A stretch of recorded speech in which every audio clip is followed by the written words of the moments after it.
Hi hello friends, welcome to Athalia Tamil. இன்னைக்கு நம்ம வீடியோல வந்து firm stitch பத்தி பார்க்கலாம். அதுக்கு முன்னாடி இந்த சேனலை சப்ஸ்கிரைப் பண்ணலைனா மறக்காம சப்ஸ்கிரைப் பண்ணிட்டு வாங்க. நம்ம இப்போ ஒரு ஸ்டிட்ச் கத்துக்கிட்டோம் அப்படினா அதை வந்து எப்படி ப்ளவுஸ்ல டிசைனா போடலாம் அப்படினு நமக்கு தெரியணும் இல்லையா? அதுதான் இந்த வீடியோல வந்து சொல்லப் போறேன். நம்ம firm stitch போடும்போது பாருங்க இந்த மாதிரி நமக்கு மொட்டு மாதிரி வரணும் நடுவுல. பாருங்க அந்த கேப் வருது இல்லையா நடுவுல அந்த மாதிரி கேப் வரணும் அந்த ஸ்டிட்ச் கிட்ட. அந்த மாதிரி போடுறதுக்கு நான் போன வீடியோவில் வந்து ஒரு ட்ரிக் சொல்லியிருக்கேன். அந்த வீடியோவும் டிஸ்கிரிப்ஷனில் லிங்க் கொடுக்குறேன், மறக்காமல் பாருங்கள். நான் இந்த வீடியோவில் வந்து சொல்கிறேன். ஃபஸ்ட்டு ஒரு ரவுண்டு போட்டுக்கிட்டோம். நம்ம இதை சுற்றி தான் வந்து இந்த ஃபர்ம் ஸ்டிச் போட போகிறோம். இது வந்து எப்படி மார்க் பண்ணுறது அப்படின்னு நான் சொல்கிறேன். சுற்றியும் வந்து ரவுண்ட் ஷேப்பில் வந்து எப்படி மார்க் பண்ணுறது அப்படின்னு சொல்கிறேன். வந்து இந்த மாதிரி ஒரு பக்கத்துலேருந்து ஒரு லைன் வரைஞ்சிக்கோங்க. இந்த சைடு ரெண்டு பக்கமும் வந்து லைன் வரைஞ்சிக்கலாம் இந்த மாதிரி. அதே மாதிரி இந்த முடிகிற இடத்துலேருந்து இந்த இடத்துலேருந்து இப்படி ஸ்லாண்டிங்காக இந்த அப்போ தான் நம்மளுக்கு பக்கம் பக்கம் வரும் பாருங்கள்.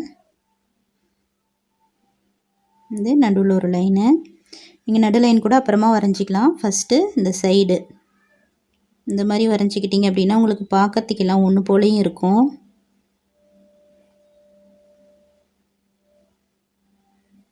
இந்த சைஸ் வந்து ஒரே அளவாக இருக்கணும். இது கொஞ்சம் வந்து உங்களுக்கு எக்ஸ்ட்ரா வர மாதிரி இருந்தால் கொஞ்சம் அட்ஜஸ்ட் பண்ணிக்கலாம். இது கொஞ்சம் பெருசாக வர மாதிரி இருக்குல்ல பாருங்கள். வந்து அப்படியே கொஞ்சம் பெருசு பண்ணிக்கிட்டோம் அப்படின்னா அந்த சைஸ் வந்து நம்மளுக்கு கரெக்டாக வந்துடும். இதில் போடலாம். ஃபஸ்ட்டு இங்கேருந்து ஆரம்பிக்கிறேன். இங்கே ஆரம்பிச்சுட்டு பாருங்கள், இது ரொம்ப இந்த கோட்டை ஒட்டியும் இங்கே போடக்கூடாது கொஞ்சம்.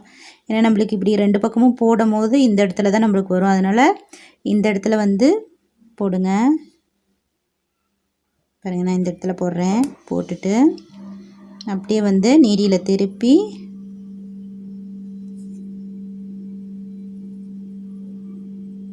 இந்த பக்கம் ஒரு செயினு, லாங் செயினு, அப்புறம் ஒரு லாக் போட்டுக்கிட்டேன். அப்புறம் இந்த சைடு திருப்பி இந்த பக்கம் ஒரு லாங் செயினு, அப்புறம் லாக் செயினு. அதே மாதிரி கொஞ்சம் இதோட கொஞ்சம் கீழே இறக்கி இப்படி ஒரு லாங் செயினு, அப்புறம் லாக் செயினு. இந்த சைடும் அதே மாதிரி இதுக்கு ஈக்குவலாக இந்த இடத்துல வந்து ஒரு லாங் செயின் போட்டுட்டு ஒரு லாக் செயின் போட்டுக்கிட்டேன். அடுத்தது அதே மாதிரி இந்த கோட்டில் நம்ம வந்து இந்த கோட்டில் வரைஞ்சோம் இல்லையா அந்த கோட்டில் வந்து ஒரு லாக் செயினு. அடுத்தது இந்த பாருங்கள், நம்ம இங்கேருந்து இங்கே ஆரம்பித்தோம். இந்த கரெக்டாக இந்த லைனில் வந்து நம்மளுக்கு முடிஞ்சிருச்சு. நம்ம ட்ரா பண்ண லைனில் வந்து முடிஞ்சிருச்சு. இப்போ லாக் செயின் போட்டுட்டு நீங்கள் வந்து பீடு வைக்கிறதா இருந்தால் இதில் இப்பயே வந்து பீடு வச்சுக்கலாம். பாருங்கள், பீடு வந்து இப்படி வச்சு இந்த பக்கம் நெடியில் திருப்பி இந்த நடுவில் இருக்கு இல்லையா இந்த ஸ்டிச்சில் வந்து நான் ஒரு செயின் மாதிரி போட்டு லாக் செயின் போட்டுட்டு சிங்கிள் பீடு மெத்தடில் லாக் போட்டுக்கிறேன். நல்ல நீடில் வச்சு இப்படி அழுத்தினீங்க அப்படின்னா அழுத்திட்டு கீழே த்ரெட்டை பிடிச்சி இப்படி இழுத்திங்க அப்படின்னா உங்களுக்கு அந்த பீடு வந்து லாக் ஆயிரும். பாருங்கள், நடுவில் வந்து நம்மளுக்கு இங்கே ஒரு மொட்டு மாதிரி ஒரு பட் மாதிரி இருக்குது பாருங்கள். இந்த மாதிரி நம்மளுக்கு போடும் போது ஒரு பட் மாதிரி இருக்கும். நீங்கள் ஃப்ரேமில் இருந்து கிளாத்தை எடுக்கும் போது வந்து இது வந்து இந்த ஷேப் வந்து உங்களுக்கு மாறாது, அப்படியே இருக்கும். அடுத்தது ஆரம்பிக்கலாம். அதே மாதிரி தான் நான் இங்கேருந்து இங்கே குத்தல, இங்கே பாருங்கள் இந்த இடத்துல. இந்த டிசைன் வந்து புட்டா டிசைனாக போடலாம், அழகாக இருக்கும். ஸ்லீவுக்கெலாம் வந்து நம்ம அங்கங்கே புட்டா டிசைன் மாதிரி போட்டால் அழகாக இருக்கும் பார்க்க. ஸ்லீவ் வந்து நல்லா கிராண்டாக தெரியும். ஃபஸ்ட்டு ஸ்டோன் ஒட்டிட்டு அதுக்கப்புறம் வந்து நீங்கள் மேலே ஸ்டிச்சஸ் போடுங்க. பாருங்கள், பீட் போடுறது திரும்ப ஒரு டைம் சொல்கிறேன். இந்த மாதிரி இப்படி கீழே போடக்கூடாது, இந்த இடத்துல மேலே இந்த நம்ம நடுவில் ஃபஸ்ட்டு போட்டோம் இல்லையா அந்த செயினுக்கு நடுவில் வந்து போடணும். போட்டு ஒரு லாக் செயின் போட்டுட்டு அதுக்கப்புறம் நீங்கள் எண்ணாட் போடணும். எண்ணாட் வந்து சிங்கிள் பீட் மெத்தடில் இந்த மாதிரி போட்டு அடியில் த்ரெட் இழுத்துட்டிங்க அப்படின்னா உங்களுக்கு எண்ணாட் விழுந்துடும். இப்போ பாருங்கள் ஃபுல்லாக வந்து போட்டாச்சு. இதுக்கு நடுவில் வந்து நம்ம ஸ்டோன் ஒட்டிட்டு அதுக்கப்புறம் வந்து ஏதாச்சும் ஃபில் பண்ணிக்கலாம். நான் ஃபில் பண்ணி காட்டுறேன். பாருங்கள் முடிச்சாச்சு. இப்போ வந்து ஒரு ஸ்டோன் ஒட்டி அதுக்கு மேலே வந்து சீனி பாசி கொடுத்து அதுக்கு மேலே ஸ்டோன் செயின் வந்து ஒட்டியிருக்கேன். இப்போ இது சுற்றி வந்து நம்மளுக்கு கேப் இருந்தது அப்படின்னா வந்து ஒரு லைனு ஜரி த்ரெட்லேயோ இல்லை இதே த்ரெட்லேயோ வந்து நீங்கள் அவுட்லைன் கொடுத்துக்கலாம். இப்போ ஜரி த்ரெட்டில் வந்து அவுட்லைன் கொடுக்குறேன். பாருங்கள் நான் ஜரி த்ரெட்டில் வந்து ஒரு லைனை அவுட்லைன் கொடுத்துருக்கேன். இந்த மாதிரி நீங்கள் இன்னும் கொஞ்சம் கேப் இருந்ததுன்னா ஜரி த்ரெட்லேயும் கொடுத்துக்கலாம். இந்த மாதிரி கேப்பை ஃபில் பண்ணுற மாதிரி நீங்கள் எக்ஸ்ட்ரா வந்து ஏதாச்சும் வந்து ஒர்க் நீங்கள் பண்ணிக்கலாம் உங்கள் டிசைனுக்கு ஏற்ற மாதிரி. நீங்கள் ஃபஸ்ட்டு வந்து உள்ளார ஃபஸ்ட்டு ஸ்டோன் ஒட்டி அதுக்கப்புறம் போட்டுட்டு அதுக்கப்புறம் கூட மேலே வந்து இந்த ஃபர்ம் ஸ்டிச் வந்து போடலாம்.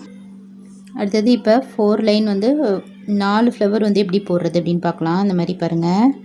ஃபஸ்ட்டு இந்த மாதிரி லைன் வரைஞ்சிக்கோங்க. மாதிரி ப்ளஸ் சிம்பிள் மாதிரி போட்டுக்கோங்க. போட்டுட்டு நம்ம இதுக்கு போட்ட மாதிரியே தான் இந்த இடத்துல சின்னதாக ஒரு சிம்பிள் இந்த மாதிரி போட்டுக்கோங்க. இது வந்து கொஞ்சம் மொத்தமாக போட்டுக்கோங்க. ஏன்னா இதில் 2 வரும் இல்லையா, அதனால் மொத்தமாக போட்டுக்கோங்க. இந்த இடத்துல ஒன்று இந்த இடத்துல ஒன்று வரும். நம்மளுக்கு எக்ஸ்ட்ரா வந்து நம்ம இதில் 2 போட்டுக்கலாம் 3 போட்டுக்கலாம். அந்த மாதிரி இது கோடு போடாதே நம்ம இதுக்கு தகுந்த மாதிரி அட்ஜஸ்ட் பண்ணி போட்டுக்கலாம். இந்த 4 லைனும் வந்து உங்களுக்கு ஒரே அளவாக இருக்கணும். சின்னது பெருசாக இருந்ததுன்னா அந்த டிசைன் வந்து கொஞ்சம் மாறும். ஒரே அளவாக இருக்க மாதிரி பார்த்துக்கோங்க. இப்போ வந்து இதில் எப்படி போடுறதுன்னு பார்க்கலாம்.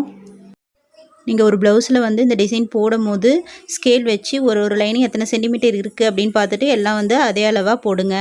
அப்போ தான் வந்து பார்க்குறதுக்கு எல்லாம் ஒரே மாதிரி இருக்கும்.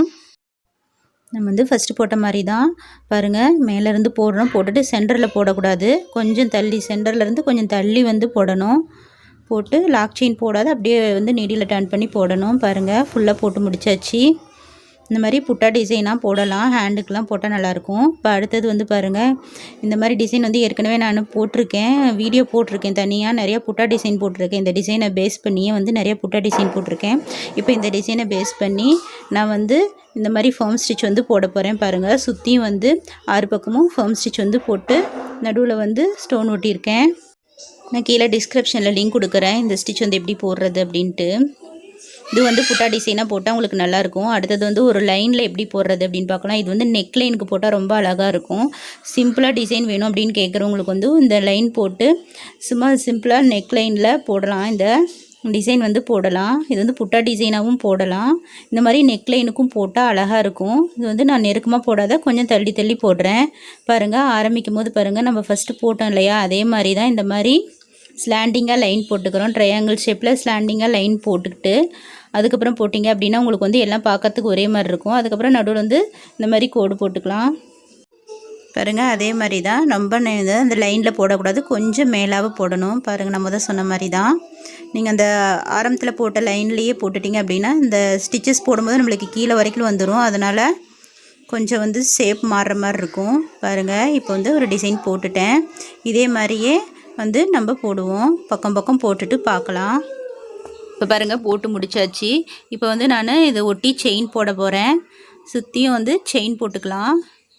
போட்டுட்டு நம்ம வந்து பீட்ஸு, சுகர் பீட்ஸு இல்லைன்னா ஸ்டோன் செயின் இந்த மாதிரி நம்ம டிசைனுக்கு ஏற்றாப்புல உங்களுக்கு எப்படி வேணுமோ அந்த மாதிரி வந்து நீங்கள் டிசைன் பண்ணிக்கலாம். நான் வந்து இப்போ செயினே வந்து போட போகிறேன். பாருங்கள் இந்த மாதிரி செயினே போட்டுக்கிட்டேன். இது மாதிரி நெக் டிசைனாக போட்டுக்கலாம். நெக் லைனுக்கு போடும் போது உங்களுக்கு ரொம்பவே பார்க்க அழகாக இருக்கும், சிம்பிளாகவும் இருக்கும். சிம்பிளாக கேட்குறவங்களுக்கு இந்த மாதிரி போட்டுக்கலாம். பாருங்கள் ஸ்டோன் செயின் இதிலே வச்சாலும் உங்களுக்கு பார்க்குறதுக்கு நல்லாயிருக்கும். அடுத்தது பாருங்கள் நம்ம இந்த கேப்பில் வந்து இந்த மாதிரி ஸ்டோன் ஒட்டி அதை சுற்றி செயின் இந்த மாதிரி போட்டுக்கலாம், ஏதாச்சும் போட்டுக்கலாம்.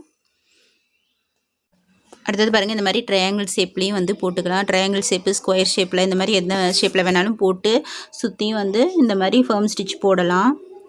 இந்த மாதிரி பாருங்கள் ஃபர்ம் ஸ்டிச் வந்து நம்ம தனியாக போட்டும் பாருங்கள் ஒரு ஸ்லீவில் ஃபுல்லாக புட்டா டிசைன் வந்து போடலாம். தனியாகவும் பாருங்கள் இந்த மாதிரி தனியாக புட்டா டிசைன் நெருக்கமாக போட்டாலும் அழகாக இருக்கும். ஸ்லீவில் கீழே வந்து ஏதாச்சும் பார்டர் லைன் கொடுத்து நம்ம இந்த மாதிரி புட்டா டிசைன் போட்டுக்கலாம். அவ்வளோதான் ஃப்ரெண்ட்ஸ். இந்த வீடியோ பிகினர்ஸ்க்கு வந்து உங்களுக்கு ரொம்ப யூஸ்ஃபுல்லாக இருக்கும் அப்படின்னு நான் நம்புகிறேன். இந்த மாதிரி ஒவ்வொரு டிசைனையும் நம்ம வந்து கற்றுக்கிட்டு அந்த பேஸ் பண்ணி நம்ம நிறைய டிசைனை வந்து இந்த மாதிரி உருவாக்குவோம். நீங்கள் இந்த மாதிரி டிஃப்ரெண்டான ஸ்டிச்சஸ்லாம் வந்து கற்றுக்கணும் அப்படின்னா மறக்காமல் சேனலை சப்ஸ்கிரைப் பண்ணுங்கள், லைக் பண்ணுங்கள், ஷேர் பண்ணுங்கள். தேங்க்யூ ஃபார் வாட்சிங்.